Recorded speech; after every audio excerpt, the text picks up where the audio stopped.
Questions और किस प्रकार के क्वेश्चंस हैं।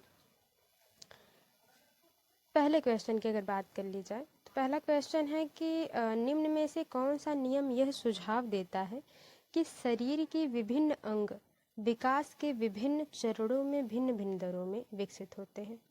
यानी कि कहा जा रहा है कि अलग हर अंग का विकास जो है वो भिन्न भिन्न दर में होता है। तो ये कैसा है, एक आयामी है, विकास एक दिशीय होता है, विकास एक असतत प्रक्रिया है, विकास की दिशा अधोगामी एवं शीर्षगामी होती है। तो आप जानते हैं सेफेलोकॉर्डल और प्रॉक्सिमोडिस्टल ये दोनों ही जो है विकास की दिशाएं हैं, ठीक है ना। ये चौथा ऑप्शन बिल्कुल आपका सही हो जाएगा। निम्न में से कौन सा कथन सही है, देखते हैं। बच्चों का विकास एक सामाजिक सांस्कृतिक परिप्रेक्ष्य में होता है, ठीक है। बचपन वह अवधि है जिससे 10 भिन्न अवस्थाओं में बांटा जा सकता है। तो बचपन की अवधि को 10 भिन्न अवस्थाओं में ऐसा कुछ बांटा नहीं जा सकता, ऐसा कोई नियम नहीं है। बच्चों की सोच सामाजिक अंतःक्रिया से प्रभावित नहीं होती है। क्यों नहीं होती है भाई? होती है, क्योंकि जो सोच समझ रहा है बच्चा वो उसके आसपास, उसके व्यवहार की जो समझ है उसके आसपास से, उसके वातावरण से, जिस एरिया में, जिस जगह पे, जिन लोगों में वो रह रहा है वो प्रभावित करता है। तो ऐसा नहीं कि प्रभावित नहीं करता। बच्चों का विकास केवल आनुवंशिकता पर आधारित नहीं है, वातावरण पर भी आधारित होता है। पहला ऑप्शन सबसे पॉजिटिव है और सबसे पॉजिटिव ऑप्शन ही सही होता है, आप जानते हैं। अगले क्वेश्चन की बात कर ली जाए तो आनुवंशिक विन्यास के पूर्व निर्धारित रूप से प्रकट होने की प्रक्रिया क्या कहलाती है? आनुवंशिक विन्यास, ठीक है। यहाँ परिपक्वता आप जानते हैं कि वहाँ पे जहाँ पे पूरी तरह से आप परिपक्व हों, आपका शरीर, आपका संज्ञानात्मक विकास भी हो, यानी कि सब, जहाँ पे आप अच्छे से सोच सकें, चीज़ों को तर्क वितर्क कर सकें ना। तो आनुवंशिक विन्यास के पूर्व निर्धारित रूप में प्रकट होने की प्रक्रिया डैश कहलाती है? अनुकूलन, अधिगम, समाजीकरण, परिपक्वता। तो आनुवंशिक विन्यास जो पूरी तरह से निर्धारित हो जाता है तो उसी को हम क्या कहते हैं? जब पूरी तरह से आपका शरीर डेवलप्ड हो जाता है तो उसी को हम परिपक्वता कहते हैं, मैच्योरेशन कहते हैं। यानी कि आप पूरी तरह से मेच्योर हैं, शारीरिक, फिजिकली भी और मेंटली भी, यही बात है। आगे देखते हैं अगला क्वेश्चन कि डैश समाजीकरण का प्राथमिक और डैश समाजीकरण का द्वितीय कारक है। तो प्राथमिक जो है वो परिवार है, आप जानते हैं, और जो द्वितीयक है वो विद्यालय है। तो प्राथमिक मीडिया है नहीं, विद्यालय है नहीं, मीडिया है नहीं, तो पहला ऑप्शन ही बिल्कुल सही हो जाएगा कि परिवार ही क्या है, सबसे पहला प्राथमिक, समाजीकरण का द्वितीयक, समाजीकरण का प्राथमिक परिवार है और द्वितीयक जो है वो विद्यालय है, समाजीकरण का द्वितीयक कारक। अब देखिए सबसे ज़्यादा जो क्वेश्चंस पूछे जाते हैं वो टॉपिक है कि लॉरेंस कोहलबर्ग के अनुसार 7 से 8 वर्षीय बच्चों में नैतिक निर्णय लेने का आधार क्या है? बहुत ही आसान प्रश्न है और बहुत ज़्यादा पूछा जाने वाला प्रश्न है। सामाजिक व्यवस्था बनाए रखना, सामाजिक अनुबंध बनाए रखना, दंड और आज्ञा पालन, सार्वभौमिक नैतिक सिद्धांत। तो ये सबसे आखिरी चरण है ये ना, सार्वभौमिक नैतिक सिद्धांत। तो ये तो होगा नहीं। बचा आपका 3 ऑप्शंस। तो पांचवे की अगर सही ऑप्शन की बात कर ली जाए तो दंड और आज्ञा पालन जो है वो 7 से 8 वर्ष के बच्चों में आता है। दंड और आज्ञा पालन का मतलब है कि वहाँ आप बच्चा वहाँ पे वो काम कर रहा है वो भय से, यानी कि अगर मैं होमवर्क नहीं करूँगा तो मुझे डांट पड़ेगी या मुझे पनिशमेंट मिलेगा स्कूल में, या अगर बड़े चाचा के घर पे आने से अगर उनका मैं आदर सत्कार यानी कि पैर नहीं छू के नमस्ते करता हूँ या नमस्ते नहीं करता हूँ तो मेरी मम्मी या पिताजी मुझे क्या करेंगे? डांटेंगे। तो ये एक जो अच्छा बनने का तौर तरीका है वो डर की वजह से, दंड की वजह से बच्चा आज्ञा पालन कर रहा है उनका। तो ये जो है 7 से 8 वर्षों के बच्चों में होता है, तो लॉरेंस कोहलबर्ग के अनुसार, ठीक है ना। तो ये तीसरा ऑप्शन आपका सही हो जाता है। जीन पियाजे के सिद्धांत में क्रमबद्धता किस संदर्भ में प्रयोग हुआ है? वस्तुओं को किसी एक आयाम जैसे लंबाई पर आधारित क्रम देना, दूसरों का परिप्रेक्ष्य लेने की क्षमता। देखिए पियाजे लंबाई की बात करते नहीं हैं, ठीक है, ये तो दूसरों का परिप्रेक्ष्य लेने की क्षमता से कोई मतलब नहीं है। चिंतन का वर्णनात्मक रूप जैसा कहानी कथन में होता है, यानी कि जिस तरह से कहानी कथन लिखते समय हम पूरी तरह से चिंतन करते हैं तब उसका वर्णन करते हैं, ये बात जीन पियाजे कहते हैं। या स्थान जैसे अपने विद्यालय का स्थानीय मानचित्रण की बात वो करते ही नहीं, ठीक है। ये देखिए कुछ ज़्यादा क्वेश्चन ऑप्शंस अच्छे नहीं थे, इसलिए तीसरा ऑप्शन सबसे बढ़िया है, क्योंकि ये कॉग्निटिव यानी कि संज्ञानात्मक विकास पे बात करते हैं, सिद्धांत है इनका। तो चिंतन वर्णनात्मक कहानी कथन में जैसा होता है, ये सबसे बढ़िया ऑप्शन हो जाएगा इन चारों ऑप्शन में से। आगे देखते हैं अगला क्वेश्चन 7वां। 5 वर्षीय नसीम को यह लगता है कि चिकनी मिट्टी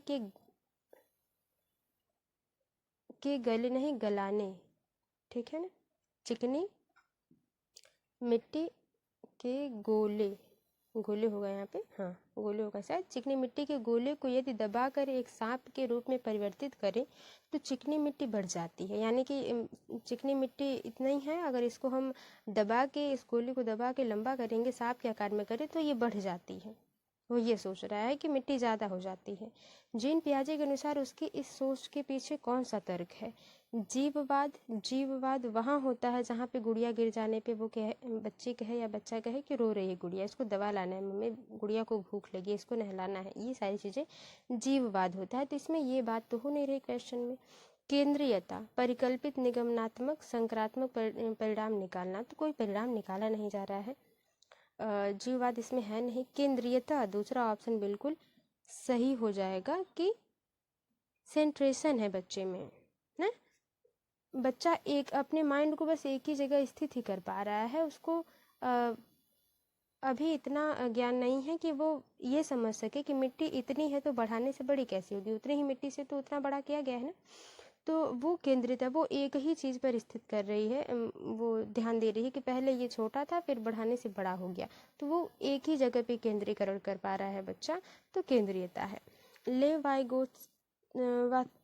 लेवाइगोत्स्की की संरचनात्मक विकास का सिद्धांत डैश पर आधारित है। देखिए वाइगोत्स्की की बात करी जाए तो वो सामाजिक संक्रियात्मक समाज में जो सामाजिक अंतःक्रिया को ये जोड़ देती है, समाज में अच्छी चीज़ें, स्कैफोल्डिंग, ZPD, इन सब के बारे में बात करते हैं। तो जहाँ पे ऐसा क्वेश्चन होगा वो सही होगा। सामाजिक संरचना, व्यवहारवाद, मनोविश्लेषण और सार्वभौमिकता, तो देखिए इन तीनों पर वो बात नहीं करते, ठीक है, ये सामाजिक संरचना की बात करते हैं, पहला ऑप्शन सही हो जाएगा। लेव वाइगोत्स्की ने बच्चे के स्वयं से संवाद करने की क्रिया को किस शब्द का प्रयोग किया है, यानी कि बच्चा जो अपने आप से बात करता है वो क्या है ना, निजी संवाद है, उच्च स्वर में वार्ता है, पाण है, या स्व केंद्रीयवाद है। तो स्व केंद्रीयवाद की बात ये नहीं करते, पाण की बात करते हैं, लेकिन क्वेश्चन के हिसाब से यहाँ सही नहीं है। उच्च स्वर में बात करने के बाद यहाँ कोई नहीं है, यहाँ पे निजी संवाद है। बच्चा जब अपने आप से बात करता है तो ये इसे प्राइवेट स्पीच या इनर स्पीच कहते हैं, ठीक है, इसको प्राइवेट स्पीच या इनर स्पीच कहते हैं। तो पहला ऑप्शन आपका सही हो जाएगा। और इसी चीज़ को पियाजे जो है केंद्रीयवाद कहते हैं, ठीक है, एगोसेंट्रिक कहते हैं, ये स्व केंद्रीयवाद जो है ये पियाजे कहते हैं, लेकिन लेव वाइगोत्स्की निजी संवाद कहते हैं, प्राइवेट स्पीच। 10वां क्वेश्चन है, एक प्रगतिशील कक्षा के निम्न में से कौन सी विशेषता है? ड्रिल और अभ्यास पर जोर देना, योग्यता आधारित अस्थायी अलगाव, सहयोगिता पूर्ण अधिगम, पुरस्कार और दंड का प्रयोग। तो देखिए एक दंड का प्रयोग नहीं देना है, ठीक है, ड्रिल और अभ्यास लगाना तो रटाने का एक छोटा तरीका हो गया। तो सहयोगिता पूर्ण अधिगम, जहाँ पे सहयोग करके बच्चे सीखते हो, चाहे वह सहयोग टीचर से मिले, किसी बड़े से मिले, सहपाठी से मिले, किसी से भी मिले ना, तो तीसरा ऑप्शन आपका सही हो जाता है। एक बच्चे में दूसरों की नियत और इच्छाओं को समझने की योग्यता है, यह बुद्धि के किस स्वरूप को दर्शाती है? तो स्थानीय संबंध बुद्धि, अंतरावैयक्तिक, अंतःवैयक्तिक और प्राकृतिक बुद्धि। तो देखिए ये हार्वर्ड गार्डनर द्वारा दिए गए 10 बुद्धि के सिद्धांत हैं, जिनमें से ये पूछा जा रहा है कि एक बच्चा दूसरों की भाषा, दूसरे की नीयत और इच्छाओं को समझ जाता है, यानी कि दुकान पे आने पर एक व्यक्ति से समझ जाता है कि इन्हें किस प्रकार की ज़रूरत, किस प्रकार की कपड़ों की ज़रूरत है ना, वो चीज़। तो जब दूसरों की नीयत को समझ जाना, जैसे एक टीचर ही बच्चों को देखकर ये पता लगा सकता है कि उसने जो काम दिया गया है वो बच्चे को आ रहा है या नहीं, यानी कि जो प्रोजेक्ट दिया गया है वो बच्चे को आ रहा है या नहीं ना। तो 11 के क्वेश्चन की अगर बात कर ली जाए, तो जब दूसरों की नीयत की बात हो, कि जब दूसरों की बात बच्चा समझ जाए तो वो इंटरपर्सनल होता है, यानी कि अंतरावैयक्तिक। ठीक है, इंटरपर्सनल मतलब दूसरों की बात समझना, इंट्रा मतलब अपना, यानी कि अंतःवैयक्तिक में जब वो अपनी बात दूसरों को बहुत बेहतर तरीके से समझा पाए वो, तो यहाँ पे दूसरों की बात बच्चा समझ पा रहा है तो अंतरावैयक्तिक है।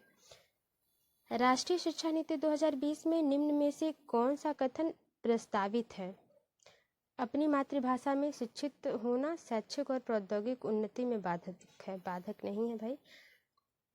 विद्यालयों को बच्चों के अंग्रेजी भाषा की प्रथम भाषा के रूप में सीखने और बोलने के लिए प्रोत्साहित, अंग्रेजी को ही प्रथम भाषा नहीं ना।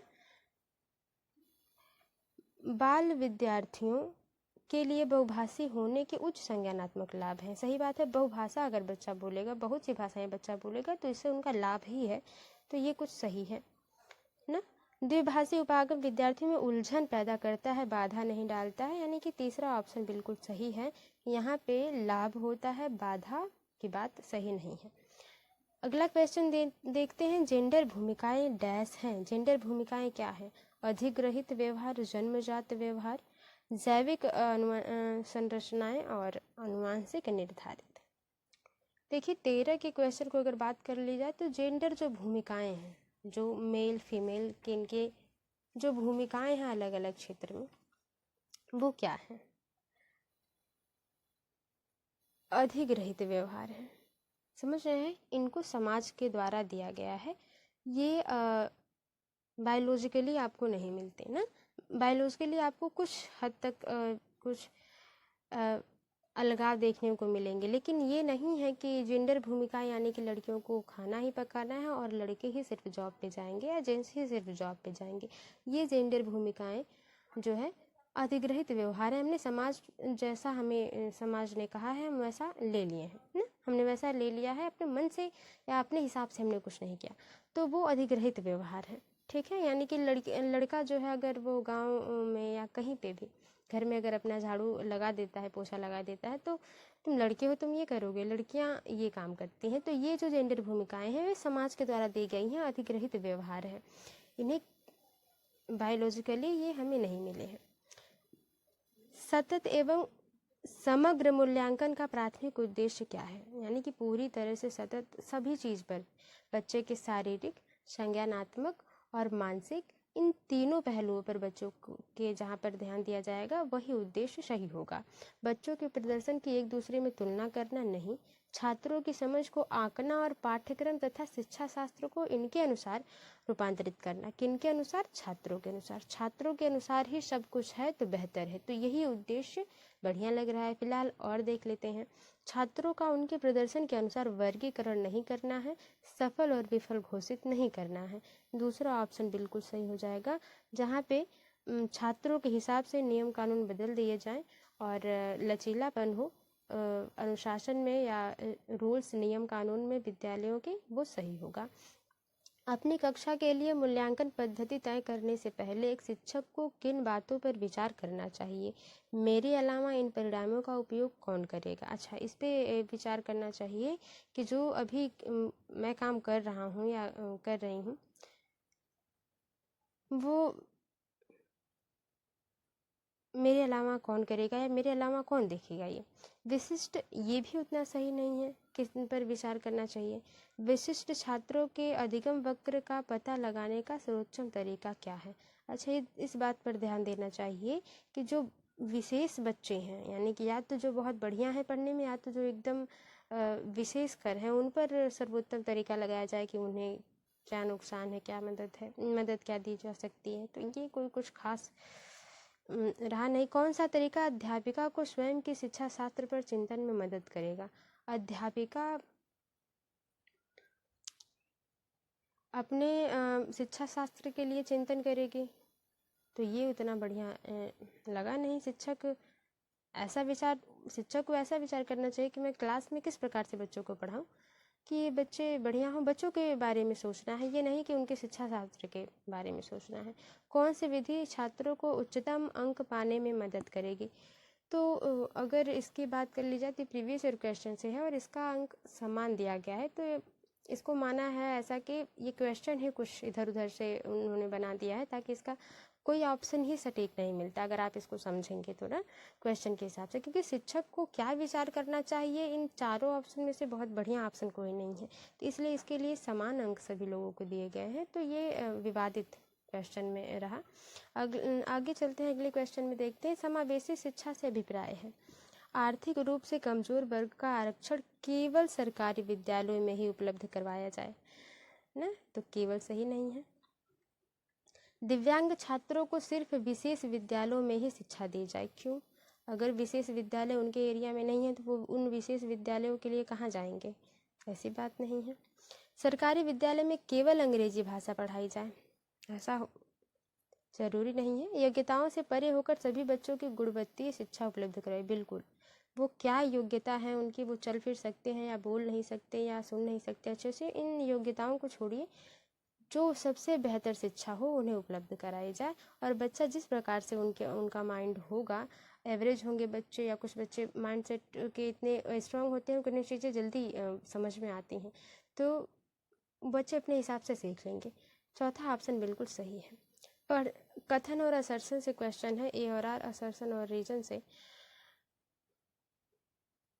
पढ़ते समय एक शिक्षक को पाठ सामग्री को दर्शाने के विभिन्न तरीके अपनाने चाहिए। जब भी हम कोई पाठ पढ़ाएं या पढ़ाते समय हमें अलग अलग विभिन्न चीज़ों का उपयोग करना चाहिए, तो बात सही है, करना चाहिए हमें। उदाहरण के लिए, शिक्षकों अधिगमकर्ताओं की विविध आवश्यकताओं हेतु अपने शिक्षा शास्त्र को उनके अनुकूल बनाना चाहिए। सही बात है, आप कितने भी पढ़े लिखे हैं और आप छोटे बच्चों को अगर पढ़ा रहे हैं 1 to 5, खासकर किसी भी लेवल के बच्चे को, अगर आप बड़ी क्लास के बच्चों को पढ़ रहे हैं तो उन्हें छोटे क्लास के बच्चों के हिसाब से नहीं ट्रीट किया जा सकता ना।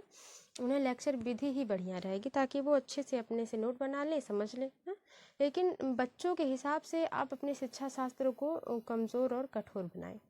ये ज़रूरी है कि आप लचीलापन एक शिक्षक में हो।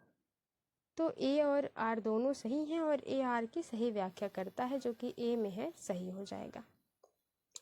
एक बच्चा लिखाई में निरंतर कठिनाई का सामना कर रहा है, उसे अक्षर बनाने और शब्दों के बीच अंतराल करने में चुनौती महसूस हो रही है, तो लिखने की बात हो रही है, तो लक्षण क्या कहलाएगा?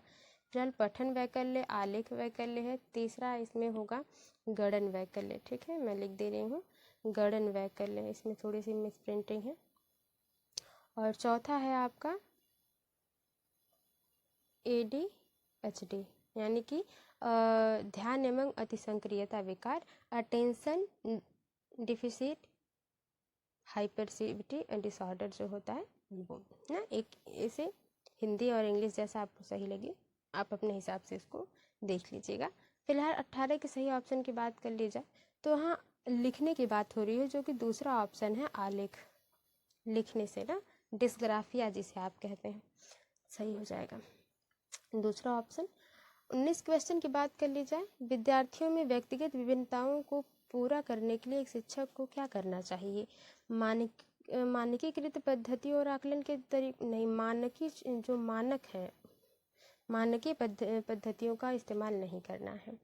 शिक्षा शास्त्रीय उपागम और मूल्यांकन के विविध साधनों का प्रयोग करना चाहिए। हाँ, जो भी आप शिक्षण में पढ़ा रहे हैं बच्चों को, उनके अलग अलग तरीके यूज करना चाहिए, ये सही है। रटने की बात गलत है। रटन आधारित अधिगम, पेपर पेंसिल आधारित वृद्धि और पुनर्स्मरण यानी कि याद करने पे बल देना, तो दूसरा ऑप्शन सबसे सही है और यही ऑप्शन आपका सही हो जाएगा। अगला क्वेश्चन है, निम्न में से कौन सा सृजनात्मक का अनिवार्य लक्षण है? अपसारी चिंतन, आवेगशीलता, सोच में केंद्रीकरण, अभिसारी चिंतन। 20 के सही ऑप्शन की बात कर ली जाए तो वो चिंतन सबसे बढ़िया है जो आपको कई तरीके से सोचने का मौका दे। एक प्रॉब्लम को अगर आप कई तरीके से सॉल्व कर सकते हैं तो सबसे सृजनात्मक लक्षण यही होगा, जो कि होता है अपसारी चिंतन में, तो पहला ऑप्शन आपका सही हो जाएगा। छोटे बच्चे ज्ञान की संरचना और अर्थ किस प्रकार निकालते हैं? सक्रिय अन्वेषण द्वारा, पूरी तरह से वो सक्रिय रहते हैं, सही बात है। खेल खेल में भी निकालते हैं, बिल्कुल। पदार्थों पर क्रिया और प्रयोग करके, ये भी सही है। सहपाठियों और वयस्कों संग सहभागिता द्वारा, थोड़ी सी किसी की हेल्प मिल जाती है तो बच्चा ऐड और एडिशन, सब्सट्रैक्शन, मल्टीप्लिकेशन कर पाता है। पहला, दूसरा, तीसरा, चौथा सब सही हो जाएगा, चौथा ऑप्शन इसमें। एक अध्यापिका बच्चों को फ़ोन नंबर रटने के लिए फ़ोन नंबर के 10 अंकों को 3 से 4 अंकों के समूह में बांट कर याद करना सुझाती है कि उनको अगर आप 3-3, 4-4 अंक में पढ़ते हैं तो आप उसका अच्छे तरीके से उसको आप याद कर सकते हैं। अध्यापिका की यह सुझाई रणनीति क्या कहलाती है ना। क्वेश्चन की अगर बात कर ले जाए तो पहले क्वेश्चन की पहला ऑप्शन है कि खंडीकरण, कूट लेखन, स्वांगीकरण, अनुकूलन। तो देखिए यहाँ पे खंडीकरण किया जा रहा है, ठीक है, चंकिंग करी जा रही है। पहला ऑप्शन बिल्कुल सही हो जाएगा। अगला क्वेश्चन है, निम्न में से अधिगम की कौन सी दशा पर विद्यालयों में सबसे अधिक बल देना चाहिए?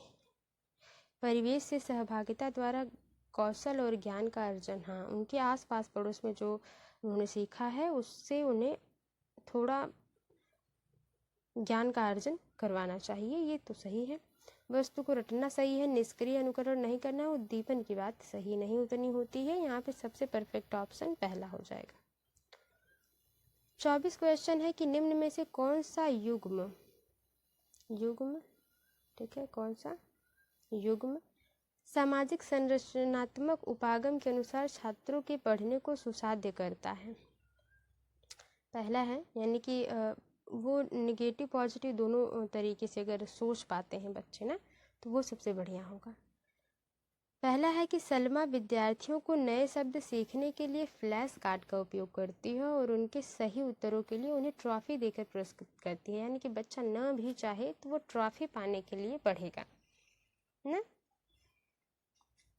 तो ये उतना सही नहीं रहा। जहाँ पे बच्चा कुछ पाने के लिए अगर मेहनत करे तो, यानी कि मेहनत करने का मतलब है कि लालच में ट्रॉफी पाने के लिए बच्चा सिर्फ पढ़े, अगर न ट्रॉफी मिले तो बच्चा न पढ़े, उसे न ध्यान दे, तो ये उतना सही नहीं है। परमति विविध प्रकार की पुस्तक उन विद्यार्थियों को पढ़ने के लिए देती है जो विद्यार्थी एक विशिष्ट पुस्तक पढ़ते हैं, उन्हें नियमित रूप से पुस्तक पर परिचर्चा करने के लिए कहती है। ये बात तो सही है कि अलग अलग सब्जेक्ट से हट के चीज़ों को पढ़ा जाए और उन्हें क्लास में चर्चा करी जाए, सही बात है। अरुंधति नए शब्द का अर्थ समझने के लिए संदर्भ संबंधित संकेतों के इस्तेमाल पर बल देती है, यानी कि संकेत देती है, हिंट देती है बच्चों को, है? तो सही है। दूसरा तीसरा सही हो गया आपका। और देखते हैं, रेखा अपने विद्यार्थियों को उन शब्दों को 5 बार लिखने के लिए देती है जो वह वर्तनी परीक्षा में गलत करते हैं, यानी कि जो भी उन्हें वर्तनी उच्चारण या स्पेलिंग में मिस्टेक होती है, बच्चों से वो कहती है कि उन्हें बार बार लिखें ताकि वो याद हो जाए, जो कि इतना अच्छा इफेक्टिव तरीका नहीं है। दूसरा तीसरा जिस भी ऑप्शन में होगा सही हो जाएगा आपका तीसरा ऑप्शन। एक शिक्षक होने के नाते आप अपने छात्रों में समस्या समाधान क्षमताओं को किस प्रकार सुसाध्य कर सकते हैं, यानी कि प्रॉब्लम सॉल्विंग की बात हो रही है। अपने विद्यार्थी को डर की भावना पैदा करके समस्याओं के हल हेतु अटल तरीके के इस्तेमाल को बढ़ावा देकर, यानी कि जो मैं लिख रहा हूँ या कह रहा हूँ, बहुत टीचर्स ऐसे होते हैं कि बढ़िया है, यही सही है। अगर बच्चों को थोड़ी कि नहीं मैम ऐसा नहीं, नहीं सर ऐसा नहीं, ऐसा होगा, तो बच्चों की वो सुनते नहीं, तुम पढ़े हो जाता है या मैं पढ़ी हो जाता है ना, कुछ स्कूलों में ऐसा होता है फिलहाल। तो ये नहीं है। समरूपों के इस्तेमाल को बढ़ावा देकर, बिल्कुल। जहाँ पर इनकरेजिंग यूज ऑफ एनालिसिस, जहाँ पर बच्चे क्या सोच रहे हैं, समझ रहे हैं, उनके सभी लोगों को, सभी विचारों को क्या किया जाए, इस्तेमाल को बढ़ावा दिया जाए, ठीक है। ये सबसे सही ऑप्शन है। निष्क्रिय रटन सही नहीं होगा, तीसरा ऑप्शन सबसे सही ऑप्शन हो जाएगा। निम्नलिखित में से कौन सा सार्थक अधिगम को सुसाध्य करेगा? कक्षा में संदर्भ रहित अधिगम को बढ़ावा देना, एक समस्या पर विविध तरीकों से विचार करने के लिए प्रोत्साहित करना, रट्टा मारकर सीखने को प्रोत्साहित करना, शिक्षक द्वारा श्यामपट्ट पर लिखे गए उत्तरों की नकल करना। सिर्फ नकल करेंगे तो सार्थक अधिगम होगा नहीं, रट्टा नहीं मारना है। एक समस्या को कई तरीके से अगर आप सॉल्व करते हैं तो ये अपसारी चिंतन होगा, जो भी बात किया, और वो सबसे बढ़िया होगा। अगर विद्यार्थी अपने कार्य की सफलता को आंतरिक कारणों पर आरोपित करते हैं, उनमें डैश की भावना उत्पन्न होगी। यानी कि अगर वो सफल हो रहे हैं तो उन्हें ये न लगे कि ये लगे कि उन्होंने मेहनत की है, तब उन्हें ये चीज़ मिली है। तो इसमें वो कौन सी भावना दिखाएंगे? शर्म नहीं, गुस्सा नहीं, गर्व की बात, उत्कंठा की बात नहीं, गर्व की बात होगी। उन्हें महसूस होगा, वो प्राइड फील करेंगे कि मैंने ये किया है जो कि बढ़िया है ना। वो अपनी सफलता किस पे करें? आंतरिक कारणों पर आरोपित करें। शिक्षा के प्राथमिक स्तर पर बहुसंवेदनीय, आरोपण का मतलब यहाँ पे आरोप लगाना नहीं है, मतलब मानना है, ठीक है। शिक्षा के प्राथमिक स्तर पर बहुसंवेदनीय उपागम के इस्तेमाल को प्रोत्साहित करना चाहिए, क्योंकि कह रहा है कि प्राथमिक स्तर पर बहुसंवेदनीय उपागम, यह अधिगम को और अधिक प्रभावशाली बनाता है। सही है। यह कुछ बच्चों को शिक्षा से वंचित करने का मौका नहीं, यह अध्यापक के निर्देश अवधि का काफ़ी समय बचाता है। तो अध्यापक के आराम करने आए हैं, नहीं, यह बच्चों में आज्ञापरायणता पैदा करता है। क्यों आज्ञा? आप ही की आज्ञा क्यों? अगर आप गलत हैं तो आपका भी विरोध हो सकता है, चाहे कोई भी हो, नहीं। तो आज्ञापरायण नहीं बनाना है बच्चों को समझदार बनाना है। पहला ऑप्शन बिल्कुल सही हो जाएगा, ठीक है। बच्चे अक्सर विभिन्न संकल्पों के बारे में वैकल्पिक संकल्पनाएं और भ्रांतियां गठित कर लेते हैं। इस संदर्भ में कौन सा कथन सही नहीं है? नेगेटिव क्वेश्चन है, नेगेटिव ऑप्शन सही होगा। एक अध्यापिका को बच्चों द्वारा गठित वैकल्पिक संकल्पनाओं और भ्रांतियों को सख्त रूप से हतोत्साहित करना चाहिए। उन्हें कोई भ्रांति हो गई, उन्हें कोई कन्फ्यूजन हो गया, जैसे कन्फ्यूज होते हैं कुछ लोग, जैसे बहुत हमारे गाँव बूढ़े बुजुर्गों से सुनने को मिलता है कि शाम को जो है झाड़ू नहीं लगाना चाहिए घर में ना, सुबह को पढ़ेंगे तो ज़्यादा माइंड एक्टिव होता है। ये बात सही भी है, लेकिन कुछ तरह की भ्रांतियाँ भी हैं। कुछ लोग सुबह को उठते हैं तो उन्हें ऑफिस जाना होता है, कहीं प्राइवेट जॉब पे जाना होता है, तो वो बहुत कंफर्टेबल फील नहीं करते सुबह को उठकर पढ़ना, वो आकर ही शाम को पढ़ना पसंद करते हैं ना। तो कुछ भ्रांतियाँ गठित हो जाती इसी तरह, तो उन्हें हतोत्साहित करना चाहिए, सख्त रूप से हतोत्साहित करना चाहिए। देखिए कुछ भ्रांतियाँ अच्छी भी हैं ना, कुछ भ्रांतियाँ जो हैं वो सही होती हैं, तो पूरी तरह से सख्त रूप से उन्हें पूरा मना कर देंगे तो ये भी नहीं सही है ना। तो बच्चों और वयस्कों में वैकल्पिक संकल्पना और भ्रांतियों का गठन बहुत स्वाभाविक है, बिल्कुल स्वाभाविक है। सभी लोगों को भ्रांतियाँ हो जाती हैं, कन्फ्यूजन हो जाता है। एक अध्यापिका को निश्चित रूप से इन वैकल्पिक संकल्पना और भ्रांतियों पर गौर करना चाहिए, क्योंकि यह सीखने सिखाने की प्रक्रिया में महत्वपूर्ण है। बिल्कुल थोड़ा सा हमें गौर करना चाहिए, अटेंशन देना चाहिए बच्चे की, क्यों बच्चे में ये भावना आई है ना, ताकि वो बच्चा और अच्छे से सीख सके उस चीज़ को। वैकल्पिक संकल्पना और भ्रांतियाँ सदैव निराधार नहीं होते हैं, बल्कि बच्चों को अपने आसपास की दुनिया के बारे में सहज समझ को दर्शाते हैं। बिल्कुल वो जो अपने परिवार से सीखेंगे, पहले तो बच्चों को लगता है कि मेरे परिवार जो कह रहे हैं वो बढ़िया है, बिल्कुल सही है वो। जब बच्चे बड़े होते हैं तो कुछ ऐसे कन्फ्यूजन होते हैं जो दूर होते हैं कि नहीं, परिवार से भी कुछ चीज़ें ऐसी हैं कि हमें बहकाने के लिए दे दी जाती हैं ना, कह दी जाती हैं, तो वो भ्रांतियाँ दूर होती हैं, तो बच्चा सीखता है अच्छा। तो पूरी तरह से सख्त रूप से हमें मना नहीं कर, उन्हें दंडित नहीं करना चाहिए, हतोत्साहित नहीं कर देना चाहिए, कि बच्चा थोड़ी सी कन्फ्यूजन भी न रखे अपने मन में ना, कि वो सोचे कि नहीं अब मतलब 29 का नेगेटिव क्वेश्चन जो हो जाएगा वो पहला ऑप्शन हो जाएगा। थोड़ी चर्चाएं कम करते हैं फिलहाल, क्योंकि मुझे लगता है आप समझ पा रहे होंगे। निम्न में से अधिगम का कौन सा परिप्रेक्ष्य यह कहता है कि ठोस प्रलोभनों और पुरस्कारों द्वारा विद्यार्थियों को सीखने के लिए विपरीत किया जा सकता है? यानी कि अगर तुम पोएम पढ़ो तो 5 रुपया तुमको मिलेगा, ये किस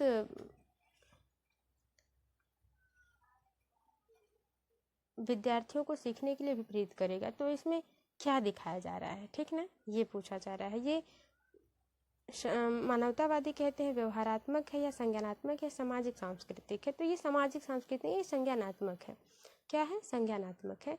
दूसरा ऑप्शन व्यवहारवादी, अच्छा है क्या? पहले तो संज्ञानात्मक, तो यहाँ पे कुछ सोचने की बात हो नहीं। संज्ञान से मतलब तब होगा जब बच्चा क्या करे, कुछ चिंतन करे, तो यहाँ पे चिंतन की बात तो हो नहीं रही है, यहाँ प्रलोभनों की बात, यानी कि पुनर्बलन देने की बात हो रही है। तो ये व्यवहारवादी जो है, व्यवहारात्मक है, ये व्यवहार में है, ऐसा ना, ऐसा कुछ नियम कानून नहीं है कि ठोस प्रलोभन देने से, पुरस्कार देने से सीखने के लिए अभिप्रेरित किया जा सकता है।